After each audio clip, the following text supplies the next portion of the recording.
You got him on. I'll try not to make this super loud when I take this out.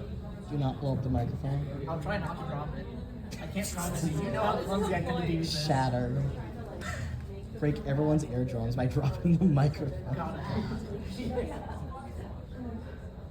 All right, so we're about pretty close. So I would like to welcome you all to my presentation. How Toontown Online has preserved after its closure. Now, for a little bit of an introduction. I'm Measured Moth. Hi. I'm an assistant lead for Toontown Event Horizon. I have been Toontown developer for around 3 years now.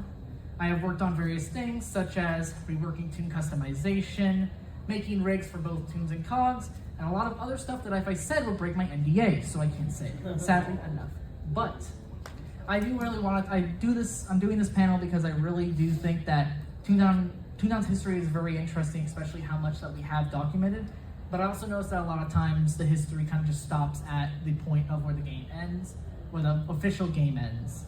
And not a lot talks about the community or the community in between times. So I wanted to really talk about that and sort of go more in depth with that. So let's start at the beginning.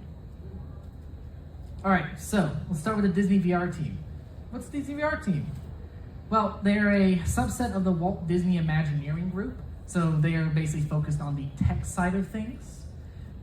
The VR team was founded in 1992, and it worked on various interactive experiences such as Epcot and the upcoming Disney Quest.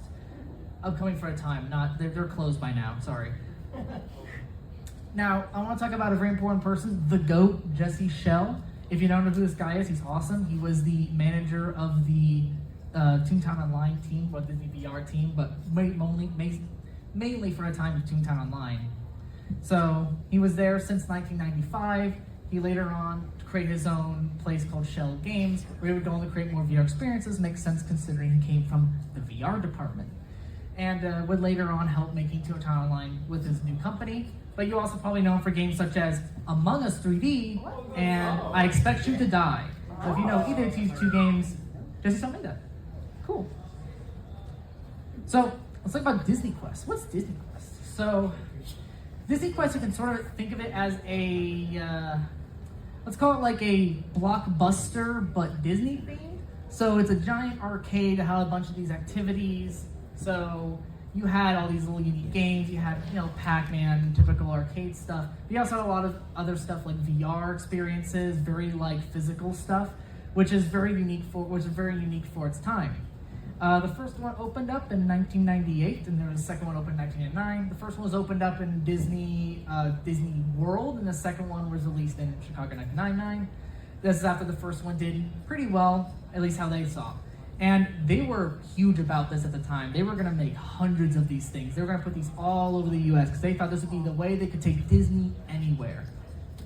That did not work out. So what was that Disney Quest? Let's talk about some of the more interesting stuff, because like there's already arcade games. But I want to talk about some of the kind of interesting tech they used there. So first off, they had a Pirates of the Caribbean ride. Pretty interesting. So you would go inside this room and you would have sets of cannons and someone would control a steering wheel. You'd go around and you shoot down some ships, fight a Kraken at the end. It was so overtuned that it was incredibly difficult to win, but it was very fun. I played it, it was pretty good. And it's still old. This has never been changed since its initial release, so I'm glad it held up. So there's also a whitewater rafting game. In this one, you actually sat in a raft with paddles and you had to paddle against the floor to move your paddle. There was a story about some like time travel stuff, but I don't care. Just know that it was pretty neat to do and it actually worked quite well.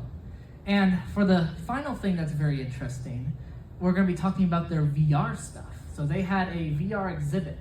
Now to be clear, the technology around the time, VR looked like this. That's the kind of headsets you'd be putting on. This looks like it was mangled together, and it kind of was. So, but this was pretty impressive during time, because what I'm about to show you was Aladdin VR, which during time, a lot of VR was mostly focused on the business aspect. So they were used for stuff like medical training and business, for like architecture somehow. I don't know how you'd get that to work in any way that's helpful, but I don't know. I didn't make the tech. But this was a kind of a new technology they worked with, is making actual scene, making actual world that you can see. And this will kind of lead up to some of the stuff the VR team would start wanting to do in the future. So, Disney Quest. What happened to it? So, the Disney Quest was performing below expectations. A couple reasons why. One, they had extremely high expectations.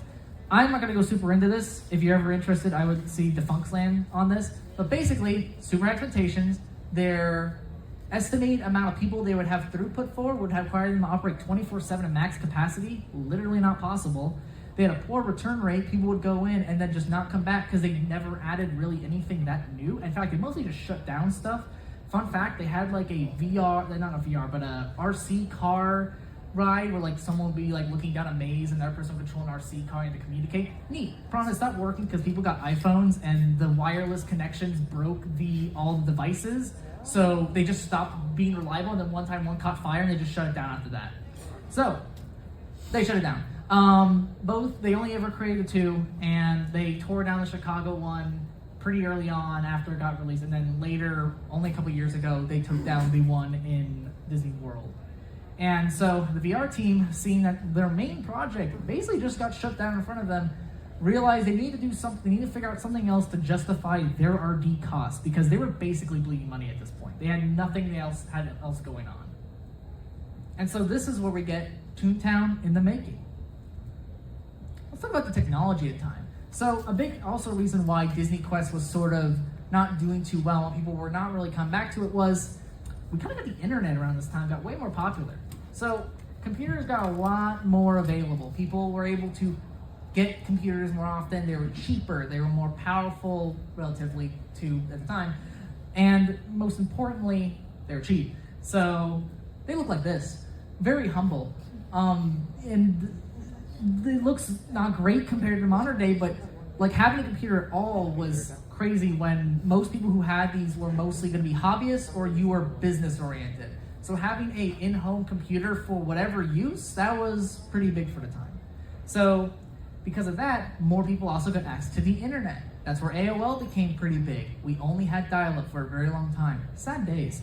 So during that time, a lot of people were now getting used to things like forums and games, and most importantly, MMOs. Now, if you don't know what MMO is, I don't know why you're here. It's a massively multiplayer online game, usually followed by RPG, but not necessarily. And it's usually a game that requires you to have a lot of people constantly online, constantly playing the game. So this is something that normally it was still existing as a thing before. The problem was that it was always kind of iffy on its reliability because, of course, you don't have a lot of people. So there could be very few MMOs that could actually be around at one time. However, with all these computers, all these fancy new computers and internet becoming way more available, you had stuff like RuneScape, you had Ultima Online, you had EverQuest, all these MMOs that would change over time, and some like RuneScape are still around in some form. They keep making new RuneScapes for some reason. Everyone keeps playing the old one. And at that point, there was a huge interest in it. A lot of people were fighting to become the MMOs, and this is nowhere near comprehensive. There are probably hundreds of these that are made at a time, varying levels of quality. So that leads us to Toontown. Now, what was Toontown? So the whole team was thinking about multiplayer experiences. They saw the power of the internet. They saw the capability of virtual reality in terms of its more abstract meaning of like having a world that you were an avatar in. And they said, we want to do that. And so they created a prototype. They call it Toontown. And it looked like this. Sorry, these are like some of the best pictures we can get of this. It is very hard to find footage of it. So, as you can see, hopefully, there are 4 screens on the bottom, 1 screen on top. The idea was it's tag. You pick a Disney character and you play tag. It was interesting for a time, but it was very novel because it basically sold the idea of a multiplayer experience, that people were interested in using this new technology to play together. And that might sound really obvious nowadays, and it was actually. It's just the fact that everyone they had to convince were Disney executives, and a lot of them were kind of 1 or 2 years behind every technological curve. So they did have to do this as an explanation for this can work. So There's another picture of it. You can see sort of the design of it is very, if you know anything about Toontown, if you don't, I still don't know why you're here. Then this is very much similar kind of shading they use, which is very flat. And a lot of designs, like the text font even, is something that they would use later on as well. But most of this just kind of was a lead up to making this idea well received, where they would then be able to pursue it. They got the green light, and so they said, go ahead. So they worked further on it. So what they did is they came up with this whole pitch. And the whole idea was this. They were going to create an online theme park. The idea is pretty ambitious even for the modern day. The idea was you take multiple MMOs and connect them together in what was essentially a theme park. So it made sense to a lot of the people in Disney executives. If you know anything about MMOs at all, you probably know this is extremely ambitious and not even something anyone would try to do nowadays because it's just overtly complicated. But it sold the idea, made sense to the people they were selling it to. And so this is what the idea they went with. They wanted to create a interconnected world like this. So, yep, they wanted to create experiences. They wanted to create those virtual experiences that players could be in, players could interact in, and they especially wanted to interact between worlds. They never did that. They had a system behind it kind of developed, but they never decided because there was too much server infrastructure problems led into it. So they ended up just kind of like, I think like towards the later end they had something similar, but it barely existed. So, let's talk about the first design they had. You'll see the reason why I titled this. So, there are many possible MMOs they're pitching. Jesse Shell even told me, not in person, but email, that it was over about 100 they pitched because they just wanted to throw out all these ideas.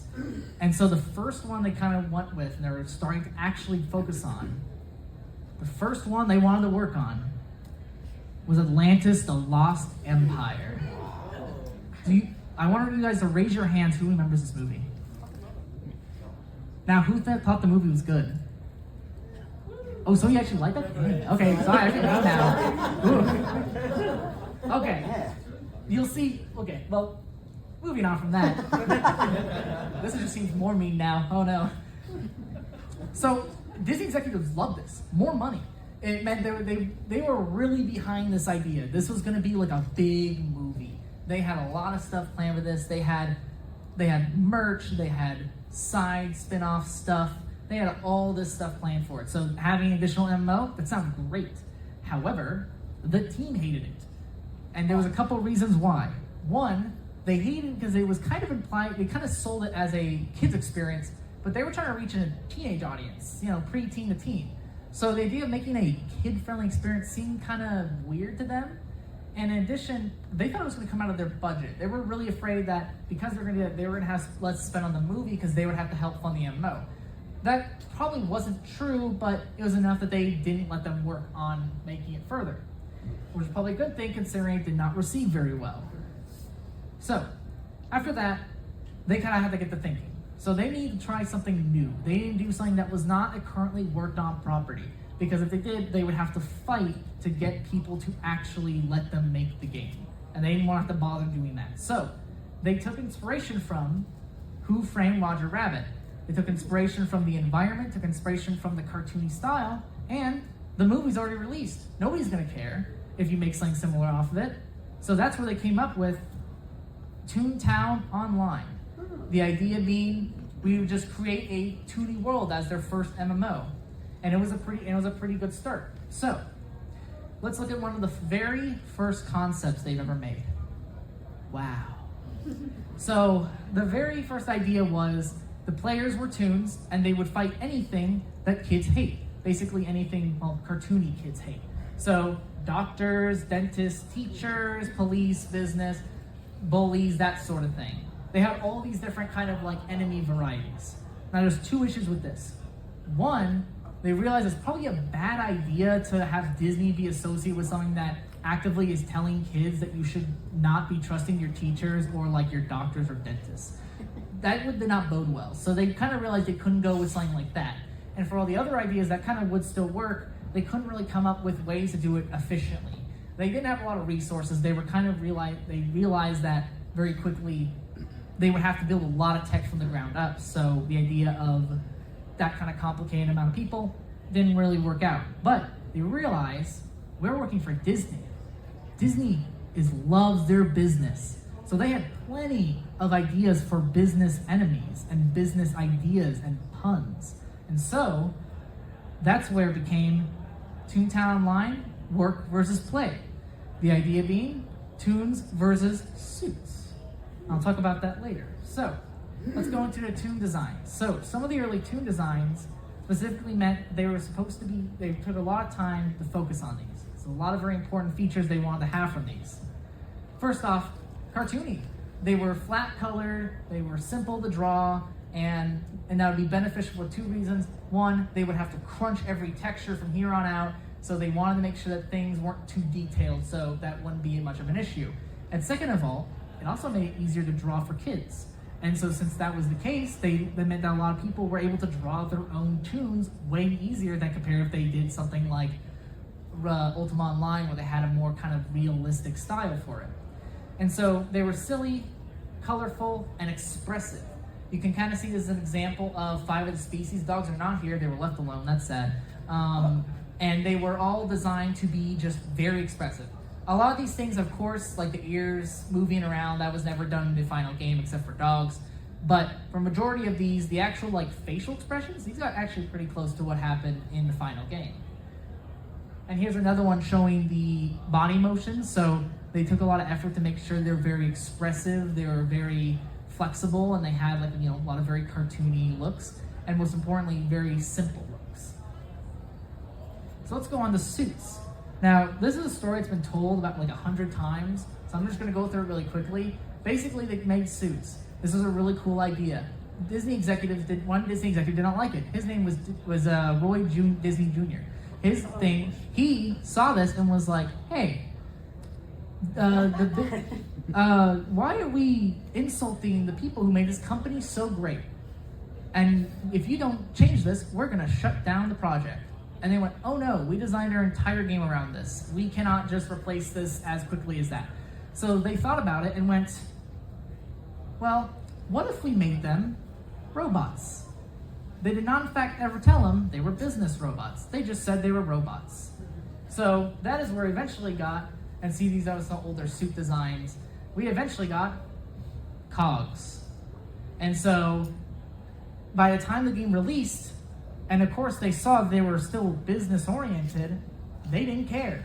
They thought it was actually quite clever, and they actually liked all the puns and the references and whatnot. Which is funny considering their reaction before, but who cares? We got it anyways. So the Suit designs are pretty interesting because they're made to be very simple, sort of like Toons, but instead of being expressive in terms of them being happy and really flexible, they're very grumpy. They're very like tight. You can see kind of a lot of the characters, they don't have eyes. Their eyes are not showing. Their eyes are just closed, and that makes them look really grumpy. It looks them make really mean, and that was kind of their big focus. These are supposed to be no nonsense, unwavering, and made for work. And so that's exactly what they designed all of them as. And originally, the 4 designs used to be corporate, social, cash, and legal. And they changed it to BossBot, LawBot, CashBot, and SellBot, which probably honestly slides up tongue better than the rest of that. So after they started designing these, they had their enemies made. They started working on the map. So one of the first map designs past the first one I showed you, one of the actual first real map designs was this. So I don't know what this is. My only guess is that the colored areas are supposed to be like playground regions, but this is drawn on a graph map, and even I think with the high quality scan, it still does not. No, I can't read that. So this is nonsensical. However, they drew a better one here. This is a more sensible one that looks like it was drawn by someone who knows how to do concept art. So you can see sort of the bare idea they had here with having different playgrounds. And there's these weird like middle dark areas. I don't know what those were supposed to be, probably just like zones where you could fight. But they had a bunch of ideas for these safe zones where there wouldn't be any cogs, so we now know these playgrounds. And later, this turned into this. This is a map that's way close to the original, though obviously the actual shape of it is way off compared to what we actually have now. But that is actually pretty close. We're even actually missing some of the designs they had in one of the maps, but I won't go into that too much. But you can even see they even had like the HQs at the corners, which is one of the ideas they kind of went back and forth on. And on top of that, they also wanted all the streets to feel like streets. And as kind of a technical limitation, they of course couldn't have this wide open area. They were kind of wanting to make the entire game really basically accessible to almost anybody, no matter what their computer was. Which meant they had to do a lot of things to save on space and save on processing power. So the idea was, if you build these streets full of like wall to wall of buildings, you don't have to render anything behind them. You can kind of hide everything behind it, which made sense. So as long as it's not open, no one's gonna see it. And so they came up with all these designs, and later they even came up with these designs too. So you can see the bottom two are some of the early playground designs, which actually came pretty close to what actually got made. You can see on top are some of the earlier designs for the cog buildings, and on the left is even one of the Cellbot HQ they were really trying to design. They didn't come out to that obviously, but it was actually pretty close. They actually take some aspects from it and move it on to what eventually got released. So they got their tunes, they got their suits, they got their maps. Let's talk about battle concepts. So funny enough, they wanted the system that was simple to understand and you had a lot of depth of strategy.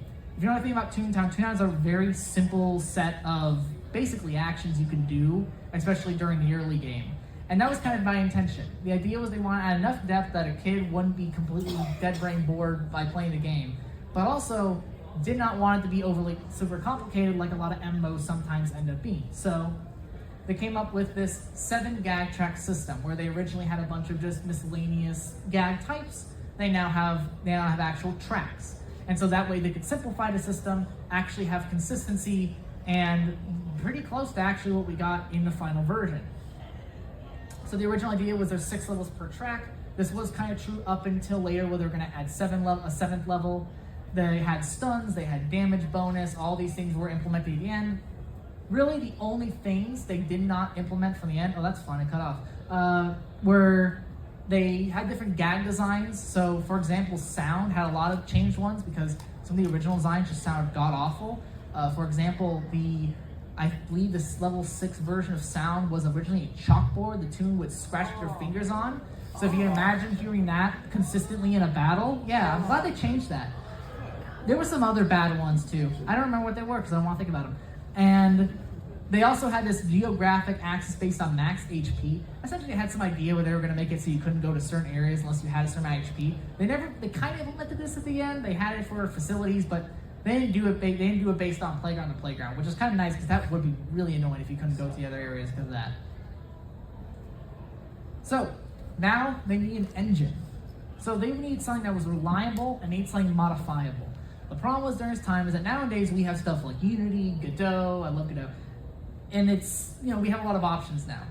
The problem was back then, there were a lot of options, but a lot of them were very close to failing. So a lot of them would fall apart, they would stop getting supported, they would change their features in ways that people didn't want, and the problem was that they didn't want to have to run into always changing stuff or potentially having to switch an engine midway through if it, for example, stopped getting supported because the company shut down, which was happening quite frequently.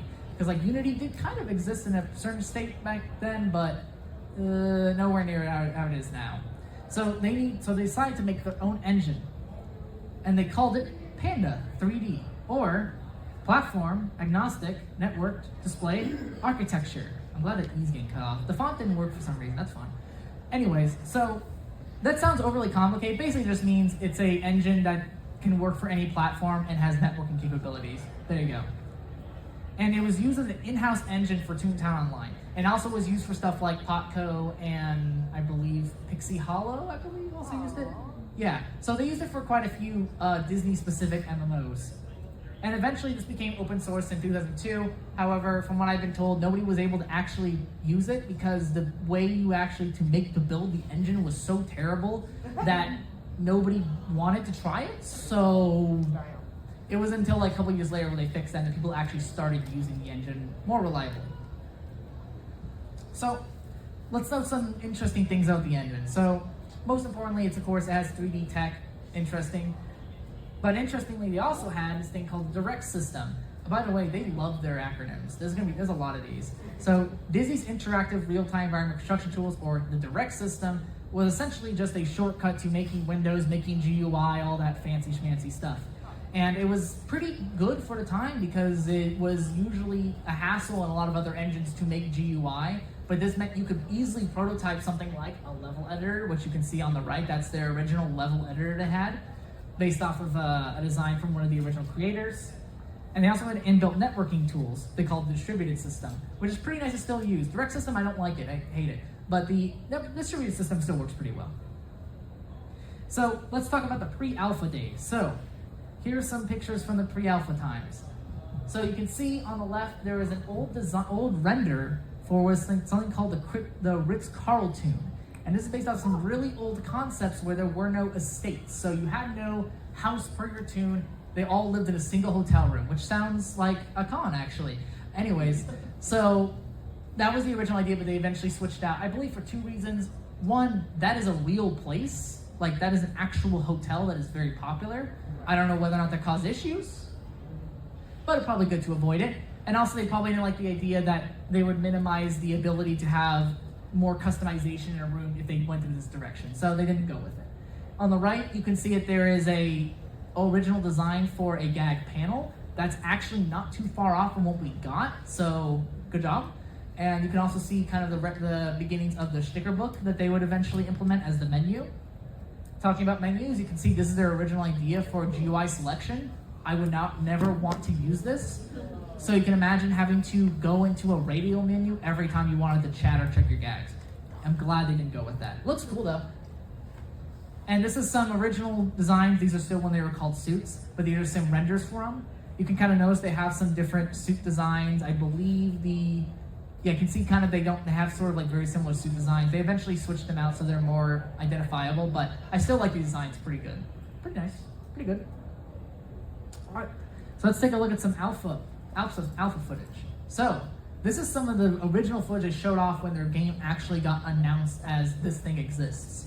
So a lot of this footage is very old, obviously. You can notice a couple differences. One, there's no health lights on any of the enemies.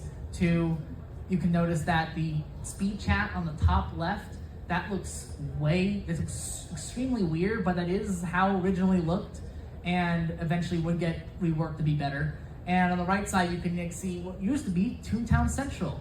Yeah, Toontown Central looked a lot different back then. I'm glad they changed it. It was very enclosed, but some people still like the old design of it.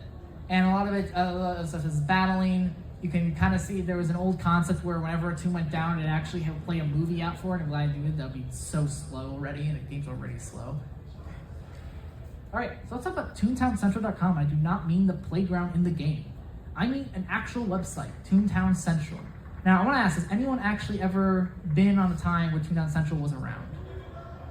Nobody? Makes sense. This was created in 2002 when they changed it to MMO Central not too long later. So it was created during the beta period where they actually started handing out the game to people. It was the #1 place for Toontown news. Almost nowhere else was actually reliably collecting info on this. There was no Discord, you had no Reddit, Skype is not made for it. So they really didn't have any other place but forums. So this is what they made. And it was full of all kinds of discussions. You had content, people making art, people making designs and ideas, people coming up with strategy for the game, and also people complaining a lot because it never changes. We always complain in MMOs. So for example, here's one where a person's complaining about a fleet of snobby tunes, talking about like how they think they're better than everyone else for being maxed out in the game. That's awesome. I'm glad we never changed. There's another one, someone complaining about them crashing at the end of a building, meaning basically they crashed at the end of a raid. That sucks. I feel bad for that guy. Apparently it's happened multiple times too. And I think this one's kind of interesting. This is someone talking about things they think should be in the game. I actually kind of agree with some of it. Never got implemented. Hotkeys? That's funny. We never did that. This is actually quite sweet. I like this one. This is somebody talking about how they're essentially asking everyone else, do they have kids who also play Toontown? And it's them talking about how their entire family kind of shares one account and they all have their own different tunes on it and they enjoy playing together and love talking about it. And it's kind of sweet because that is one of the original goals of the game, is they really wanted to bring people together. They wanted to, like what Disney years ago said, He wanted to really create an experience that anyone could enjoy together.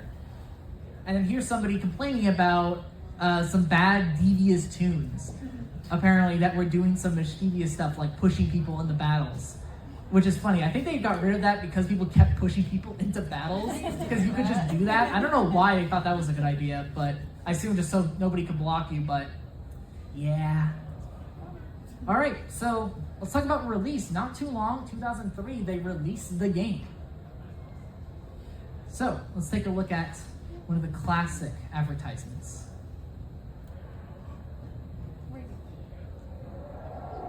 Ever wondered what it would be like to live life as a toon? Well, here's your chance.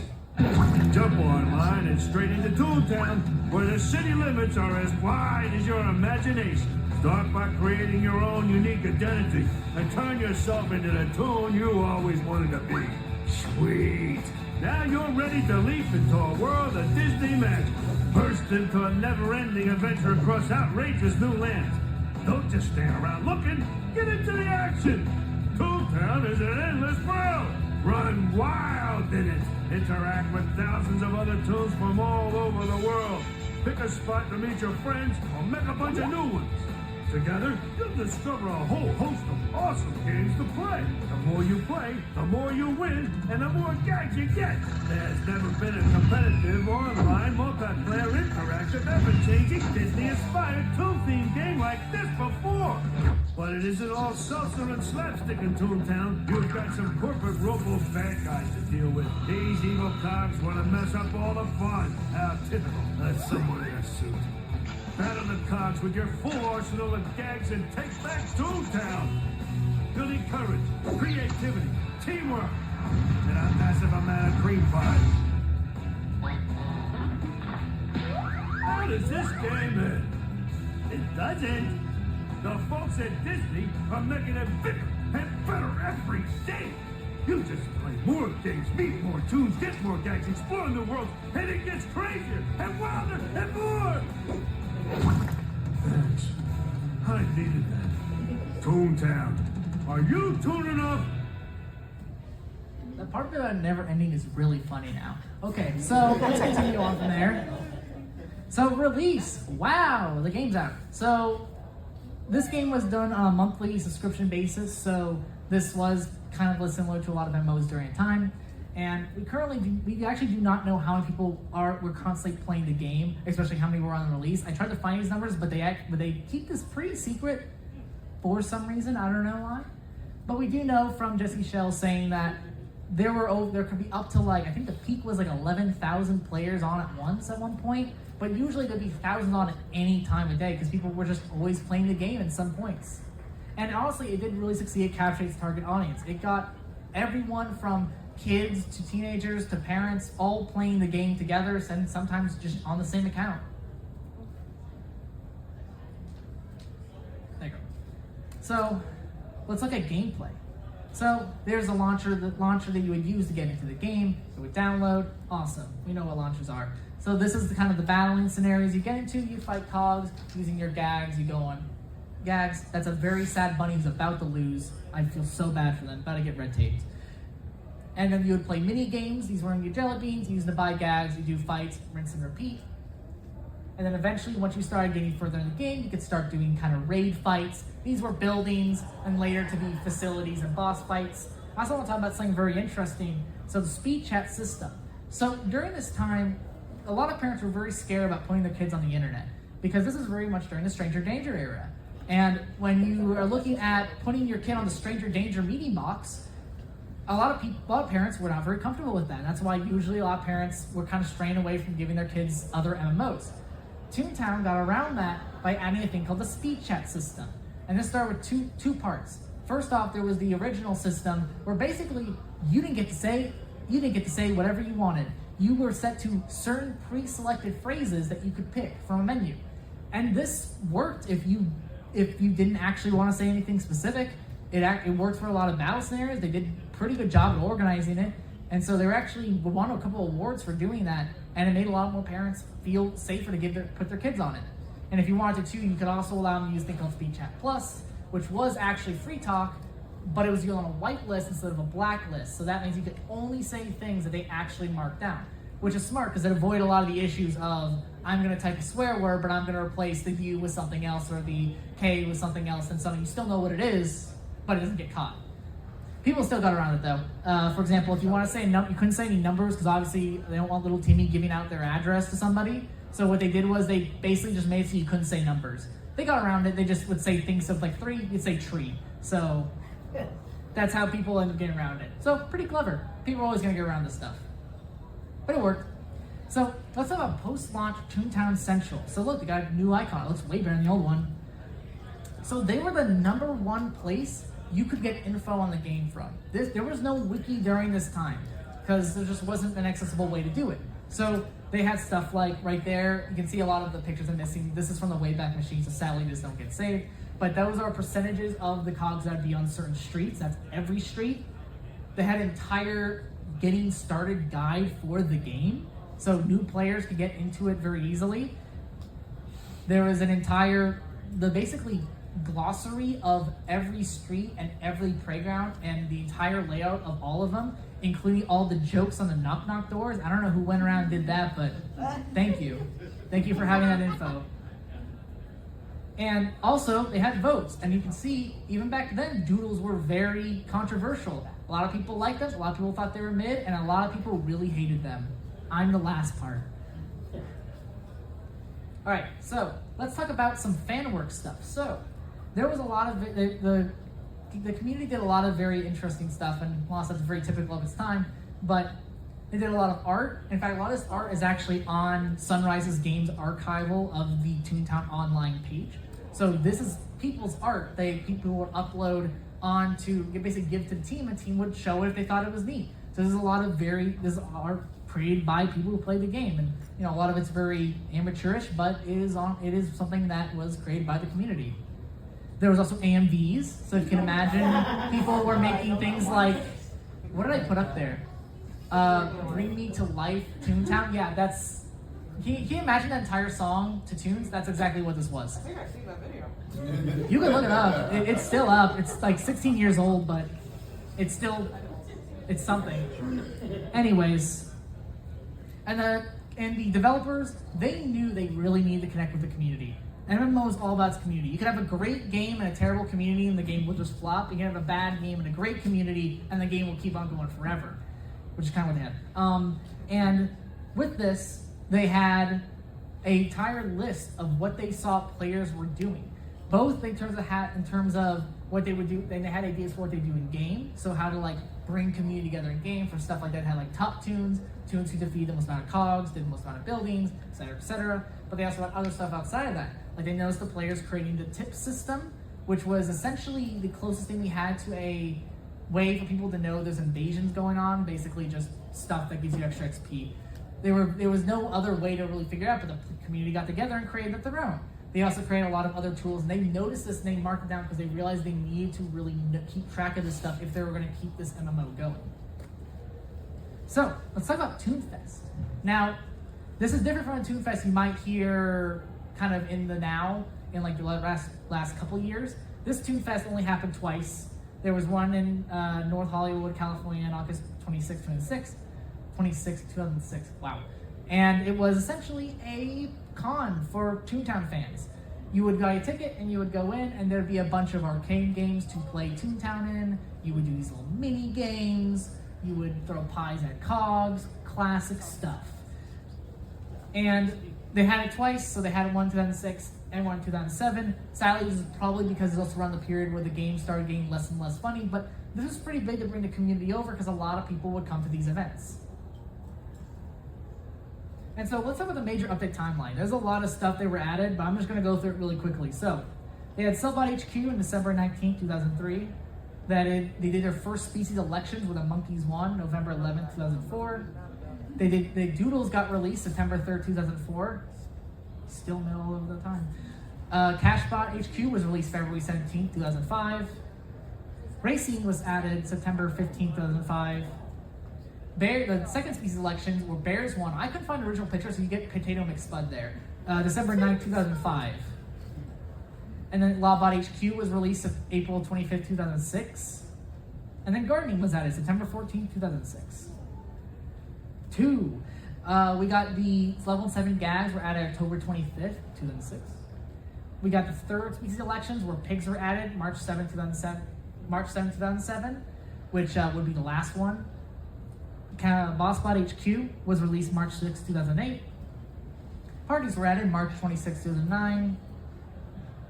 Cellbot field offices were added February 17, 2011. I want you to notice there's a almost 2-year gap between these two updates. You'll kind of figure out why. And accessories were added July 14, 2011. Can you believe we didn't get accessories till like literally 2 years before the game shut down? Spoilers.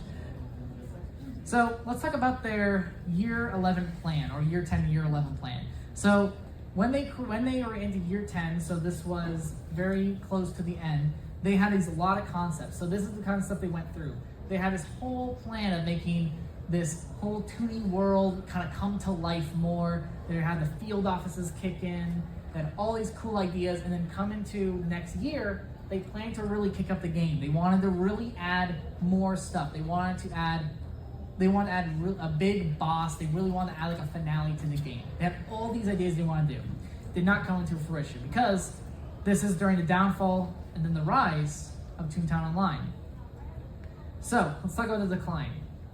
So first off, there's a lot of problems that came into it. First off, hacking. Hacking was very common in the game. In fact, it was incredibly easy. The game was not secured very well. In fact, so bad that we constantly had to be fixing stuff that we found out was a problem back then. Basically, you use a Python injector, which inject code into the game, and then you could do basically whatever. You could make the game think you're literally anywhere. You could change your clothing, and the game would just accept that for some reason. The monthly subscription model also didn't help. This was not very popular. People did not like the idea of paying for a game multiple times a month, especially when you could see they weren't adding a lot of updates at a certain point. So that kind of was also contributing to them losing money, which also meant they had to do less updates. And it just got worse and worse and worse. And then pending updates, I don't know why the font's not working, it sucks. And basically, the Cellbot Field Offices was released with a really large gap, and it was very unpopular. It was kind of neat in concept. Problem was that the rewards sucked, and also they didn't do a lot of what they actually wanted to do. They missed out. If you actually read the original documents, there was a lot they wanted to do with them, and they just couldn't. They did not have time, they didn't have the money for it. So this led to the eventual shutdown. September 19th, 2013, the game would shut down. And from this point on, the game would basically be unsupported officially for the next decade or so. However, immediately after the shutdown, I mean like hours after the shutdown, a project known as Toonpulse was announced literally the day or even a couple hours after. The reports are a little iffy on either way, but basically they were wanting to come out and say, hey, we're going to boot up servers so you can still play the game. We can't promise you'll still have your old tunes, you can't. And we still wanted to be able to have you play the game. They weren't going to handle clients, they weren't going to rework anything, they were literally just going to make servers and hopefully get people to still be able to play the game. They realized, however, too much was broken. The game's too old. It would be really difficult to just throw in a server and then have it work. So what they end up having to do is they end up rebranding to Toontown Rewritten. And that's because they had to rewrite the code. Do you get it now? It's really funny. So, Rewritten came into there was a pre-alpha video, September 26, 2013, and it basically was just moving around the playgrounds. That was it. There was no mini games, no fights or anything, but this was pretty big considering this was not too long after the shutdown, and people were pretty hopeful they might get their game back. And so, the alpha release, October 28, 2013, with this people actually could play the game. It ended with an event known as Doomsday, where a bunch of cogs came down to introduce. They actually had they now added battling and to sort of transition to beta. Really cool. You should look it up. It's actually pretty neat how they did it. Sadly, they never did it again. I wish they did. And so then they released it to beta in May 16, 2014. In this, they basically added battling back. They added tasks. They added buildings. They had all the stuff that was originally TTO. And then slowly they would, out of time, add all the HQs. And then they had full release September 1st, 2017. Here is the video that they then posted. Ever wondered what it would be like to live life as a toon? Imagine creating your own animated character, exploring the ever-changing world of toons, causing classic cartoon mischief. And that's only the beginning. If you're wondering what it's truly like to live life in Toontown, well, here's your chance.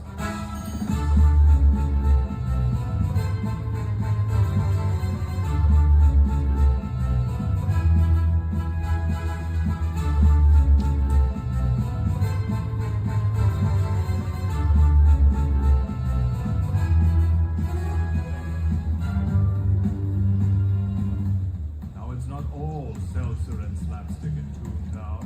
A band of corporate robo-cogs are trying to mess up all of the fun. How typical of someone in a suit. It's up to you and your friends to band together and take back Toontown. How do we defeat them, you say? I'm glad you asked.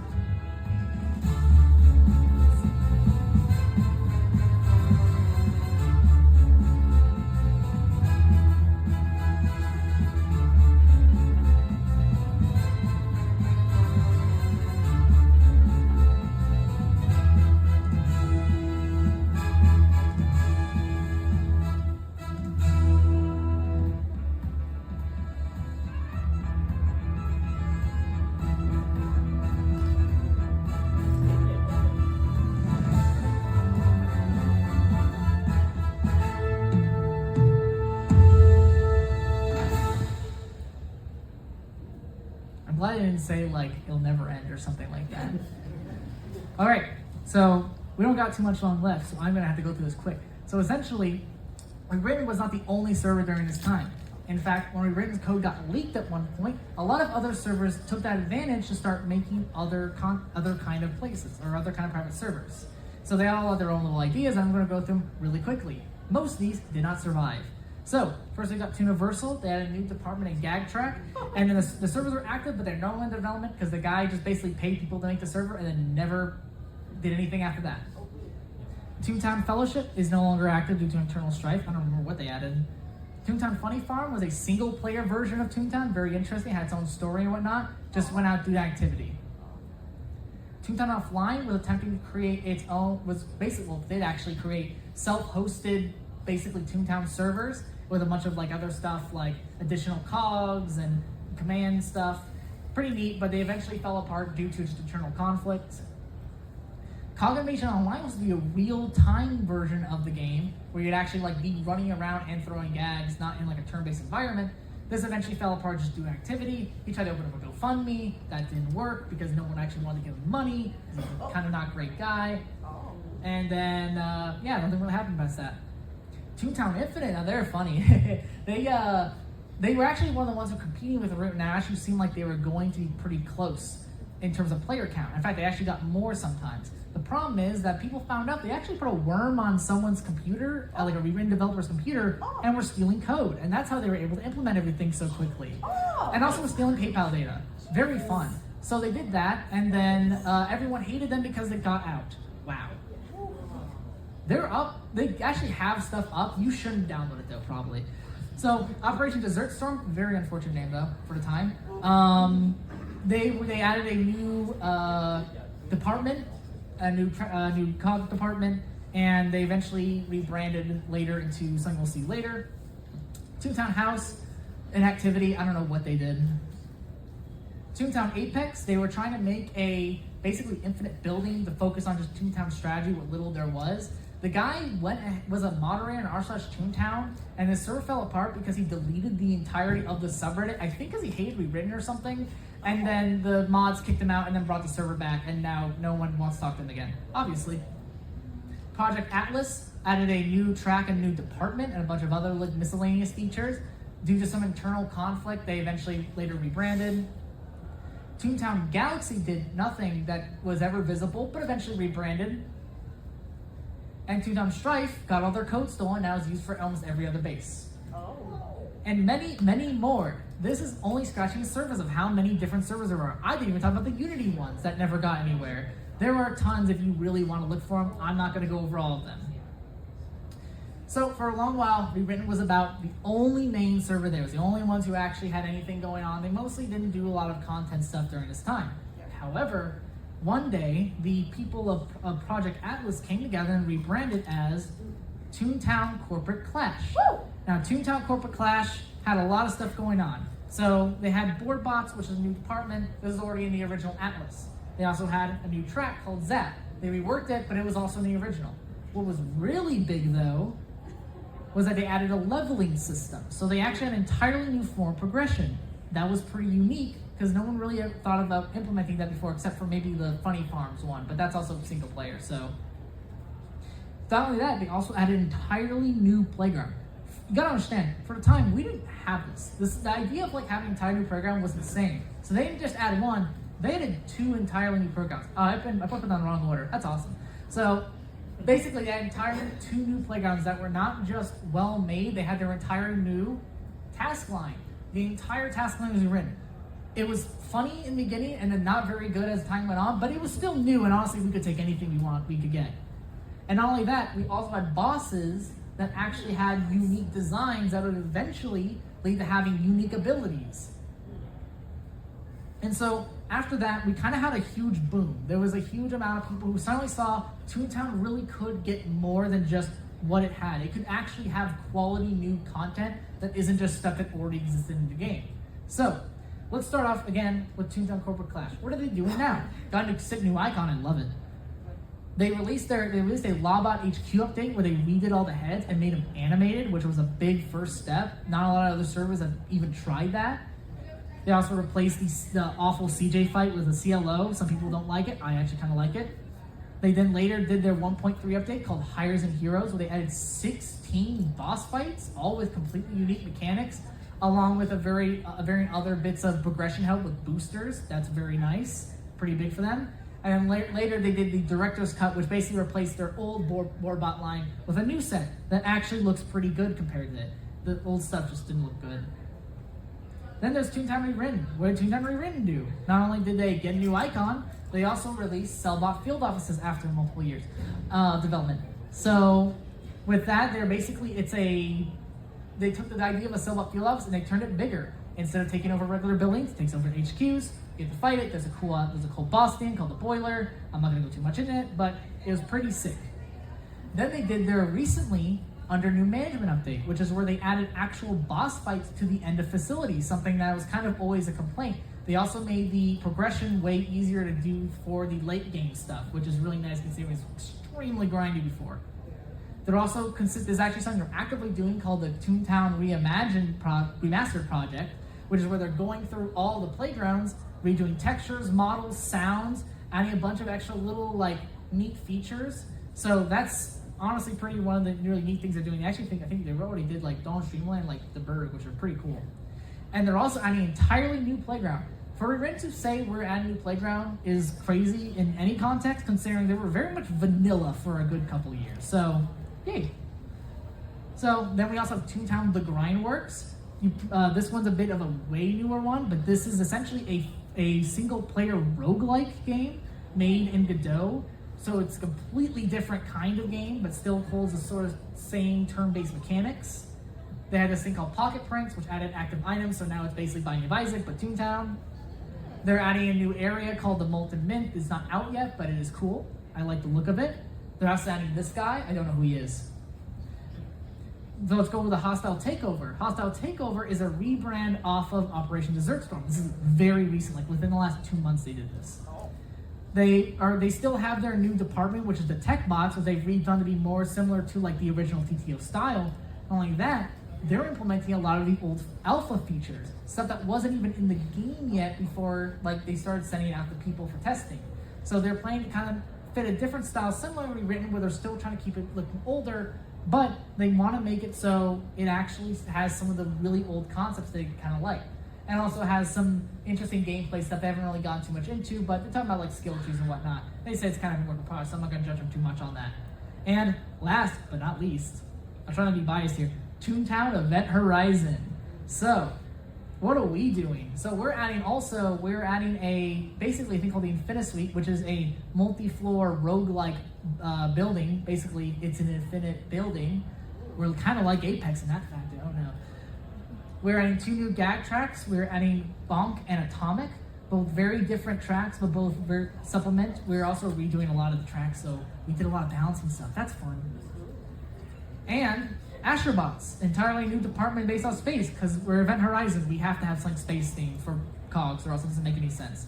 We also are doing a lot of stuff. We have an entirely new setting, so our stuff is basically taking place in an entirely different world. So we are working really hard on that. I can't say much more than that. I don't want to leak anything. Other leads will get mad at me if I do. I'm sorry. So I want to talk about, at the end, why I think Toontown Online is really preserved over these years. How we still have Toontown active almost 11 years, actually no, 12 years after its initial closure. First off, in any community, you really need that passion. People really need to care about your game. And it can't just be kind of fame, like we're just kind of plays for like a week and then we're done. People really have to get into it. And for that, you need to really have a kind of community space. You need to have people, a place where people can actually talk to others, talk about the game, create content and put it in there. You need to have, and we usually have Discords and subreddits for this, but Toontown Central was built during a time where that was kind of the only way to do it, is you made a forum. And forums have the advantage of everything is customized to your game. It's only about the thing you're talking about. And that really gave a bit of advantage to the community for that, and kind of led it to having being very tight-knit in certain spaces. It also has to be very welcoming. The main point is that with any community, no matter how much people love it, if nobody is joining your community, it's gonna die. Because you need fresh blood, you need fresh ideas, you need fresh talent and fresh skills. So if you have people coming in, if nobody coming in but everyone leaving, because that's gonna happen, your community is not gonna hold together. So that's why I think it's really important that a lot of the Toontown community is now getting more open to sharing resources, to being very welcoming. It's a very welcoming community, and there are plenty of people who love to talk about things like creating content such as mods or texture packs and whatnot. And especially with all the new stuff coming out with like the Grindworks, people are loving to get into modding with that because it's making Godot, it's easy to mod. And lastly, you need more content. The problem is that with any community, it doesn't matter how much people love it, doesn't matter how tight the community is, it doesn't even really, and it's hard to really get people coming in if nothing new is being made. And this is not necessarily even, new games or anything, but when something is unofficially supported, you have to have people who are at least creating something around it. Talking about it, creating stuff about it, that's what I'm doing. And even just creating art is enough. But especially doing stuff like making mods, making, say, ROM hacks, something like the Mario 64 community does quite often. They're doing solidness. They have some crazy stuff. You look at like ROM hacks, like it's insane. That sort of stuff is what keeps the community really alive, is when people go, I want to build off of the original idea. That's how things this is really how things get preserved. You can't just keep the game as it was always. No one's gonna keep playing the old game. People wanna have new stuff and want something that kind of feels like the original, that builds off of the original. So that's, I think, something really important about how the community has really survived, is that it really meets these 4 things. And I think you can find a lot of other communities, like the Mario 64's community is one that I know very well, fits this kind of bill. So I want to give a special thanks while we're reaching the end of this. We're 4 minutes over, but don't worry, I won't keep you here too much longer. Toontown Preservation Project. Toontown had written and started this project of taking all these old documents that the Toontown Online team has graciously offered back to basically preserve them. So these are original design documents. We would not have these if it were not for the rewritten team scanning them and uploading them and keeping them organized, and the original developers handing them off. So I'm very thankful for them for that. The Panda 3D team, there is still a loyal group of people that are still maintaining the engine. An engine that is, at this point, a decade old. It is still holding on, and honestly, without them, most of these servers would not be able to hold up without new features and without maintaining. And lastly, the Open Toontown team, they're a team who sadly are not much active anymore, but they're the ones who really create a lot of they can create a lot of resources for people to be able to work in the original Toontown source easily and have a lot more tools for it. Originally, it just wasn't a thing. If you wanted Toontown source, you had to work for a team. But now you can just go onto a GitHub page and just mod the game how you want. And it honestly opens up a lot of avenues. I think that's really helped get a lot of people like me into wanting to work in the Toontown community. So, I've been saying a lot of stuff. I've said a lot of points. I've claimed a lot of things. Now, you shouldn't just believe what I'm saying because I said it, because I can be wrong. Very much so. So I also have a source page if you guys ever want to scan this and take a look at some of the resources. I plan to update with anything else that I find in the future, so that might get updated soon. But the whole idea is if you're ever interested in where I'm getting this information from, and where I'm also pulling this from, where I'm pulling the resources from, especially a lot of the stuff I pulled is from, say, a lot of wikis. So I think those are very important to shout out to. And if you ever want to or say that I'm wrong on something, feel free to. I like to be corrected. That's a lie, but please still do it anyways. Anyways, I want to thank you all for being here. I'm glad that a lot of people really care about this or really at least want to hear me talk and yap about it. So I hope you have all a great day.